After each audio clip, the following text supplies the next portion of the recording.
What's going on, guys? Unknown Player here, and today we'll be taking a look at Archons Forge, which is a new activity coming in Rise of Iron. It's like a mix between Court of Oryx and Prison of Elders. We've heard a few things about it so far, but Game Informer had two of the designers of the actual Archons Forge activity talk about it and what it's about, some of the themes involved and what you'll be doing, and also the Plaguelands as well, the area. So quite a lot of interesting details to talk about. I wasn't really that bothered about Archons Forge initially because we hadn't really seen all that much of it, but this info I'm going to go through actually has me a lot more excited to try it out, and there's some pretty cool stuff involved. So I'm going to go through a bunch of details and facts about Archons Forge and also the Plaguelands area with some gameplay and screenshots in the background from Game Informer, of course.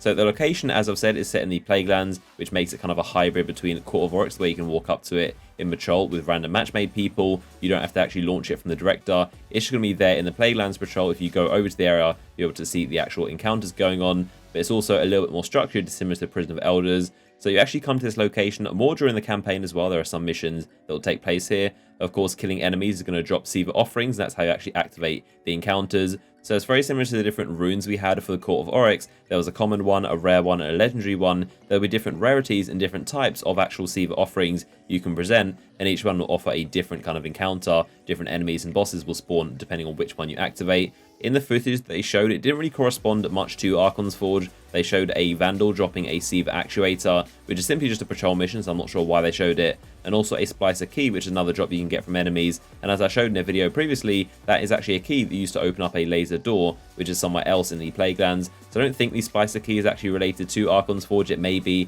it may have multiple purposes. They did show some weird things kind of dropping from the enemies that you'll find around the Plaguelands. So in terms of the encounters, they're going to last up to 5 minutes maximum. That's the longest one will ever take.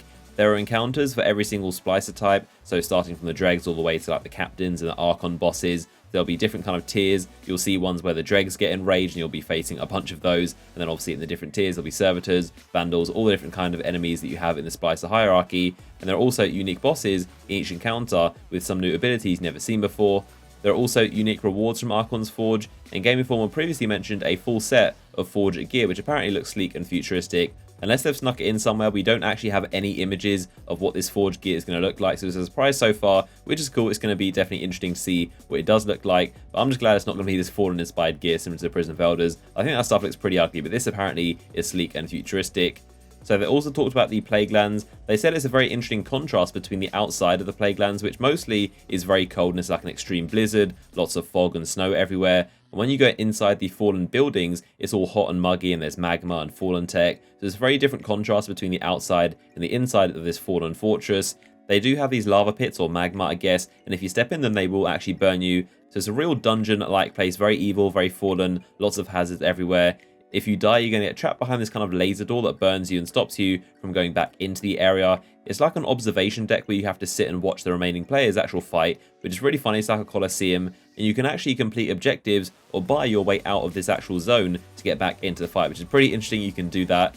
So as a location, it's very significant to the Fallen, especially the Splicers, and it's their main hub of operations, it's their main base where they're all from. And it's the first time they're mentioned you can actually go into a fully Fallen structure. It isn't a ship or a temporary base. This is a real Fallen building. It's almost like the Fallen home, or like being on their home planet, and you'll see inside some of the Fallen rituals. Like the story behind Archons Forge is actually pretty interesting. You're basically interrupting their own Fallen ritual, which is proving who's more powerful. It's kind of like a death by trial or trying to promote yourself kind of Colosseum. This is basically their way of proving themselves and seeing who's more powerful and battling each other to try and get promotions and become higher up. But it's basically like a Fallen Colosseum they normally use to prove themselves and get promoted. So we're basically barging into their tradition and stomping all over them. Normally it's the Fallen that would have their own offerings and they'd offer them up to try and prove themselves or fight or whatever. But when we're actually getting these offerings ourselves and offering them as guardians, as humans, it's basically just disrespecting their entire ritual. And that's why the Fallen are getting so enraged at us, and that's why they become angry as we go along. And eventually the big bosses will start coming out and trying to fight us. So the story of Archons Forge I find really interesting, and the Fallen have always been my favourite race. So it's pretty cool to see a behind the scenes kind of look